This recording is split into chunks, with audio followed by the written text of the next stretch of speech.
ఈ రాష్ట్రంలో మహిళలని మహాలక్ష్ములుగా చూడాలని పూజించాలని ఈ రాష్ట్ర ప్రభుత్వ లక్ష్యం ఆకాంక్ష. రైతుని రాజులుగా చూడాలని గౌరవించాలని మా అందరి ఆశ ఆకాంక్ష. అందుకే మహిళల్ని మహాలక్ష్ములుగా చూడాలనేటువంటి ఆలోచనతోనే ఆనాటి కాంగ్రెస్ ప్రభుత్వం మొదలుపెట్టిన వడ్డీ లేని రుణాల్ని గత 10 సంవత్సరాలు పాలించిన టీఆర్ఎస్ ప్రభుత్వం వడ్డీ లేని రుణాల్ని తుంగలో తొక్కితే తిరిగి మన ప్రజాప్రభుత్వం కాంగ్రెస్ ప్రభుత్వం అధికారంలో రాగానే గౌరవ ముఖ్యమంత్రి రేవంత్ రెడ్డి గారు కేబినెట్ అందరూ ఆలోచన చేసి మన మహిళల్ని మనం సంస్కరించుకొని మన సంస్కారం మనం మహిళల్ని మహాలక్ష్మిలాగా పూజిస్తాం, గౌరవిస్తాం.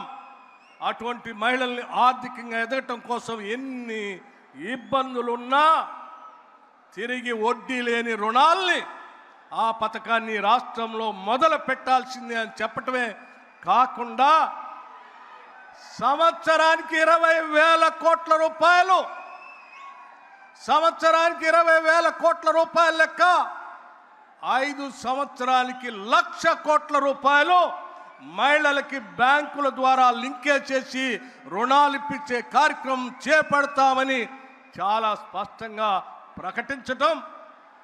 ప్రకటించడమే కాదు, కేవలం 2.5 సంవత్సరాల్లో ఈ రాష్ట్రంలో ఉన్నటువంటి కోట్లాది మహిళలకి 67,000 కోట్ల రూపాయలని ఇప్పటికే వడ్డీ లేని రుణాల్ని బ్యాంకు లింకేజ్ ద్వారా మహిళలకు అందించడం జరిగిందని చెప్పడానికి చాలా సంతోషిస్తూ ఉన్నాం. అంతేకాదు వడ్డీ లేని రుణాల పరిమితిని 5 లక్షల నుంచి 10 లక్షలకి పెంచాం. రాష్ట్ర వ్యాప్తంగా మహిళలందరూ కూడా ఉచితంగా బస్సులో ప్రయాణం చేసేటువంటి ఒక మహాలక్ష్మి ఆర్టీసీ బస్సు ఉచిత ప్రయాణాన్ని కూడా పెద్ద ఎత్తున ఏర్పాటు చేశాం. రాష్ట్రంలో ఉన్నటువంటి మహిళలు కోటీశ్వరులుగా మారటానికి వ్యవస్థలో అందుబాటులో ఉన్న ప్రతి అవకాశాన్ని కూడా వ్యాపారవేత్తలుగా మార్చడానికి రాష్ట్ర ప్రభుత్వం మహిళలకి అన్ని వేళలా అందుబాటులోకి వచ్చేటట్టుగా చేసే కార్యక్రమం మీ అందరికీ తెలిసిందే.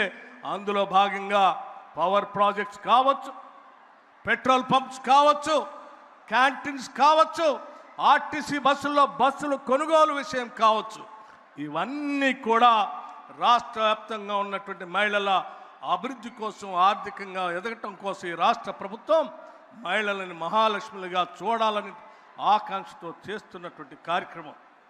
అందుకే రాష్ట్ర వ్యాప్తంగా ఉన్న మహిళలందరినీ మీరందరూ ఎదగాలి, కోటీశ్వరులుగా మారాలి అనేదే మా ప్రభుత్వ లక్ష్యం, ఆశ, ఆకాంక్ష కూడా.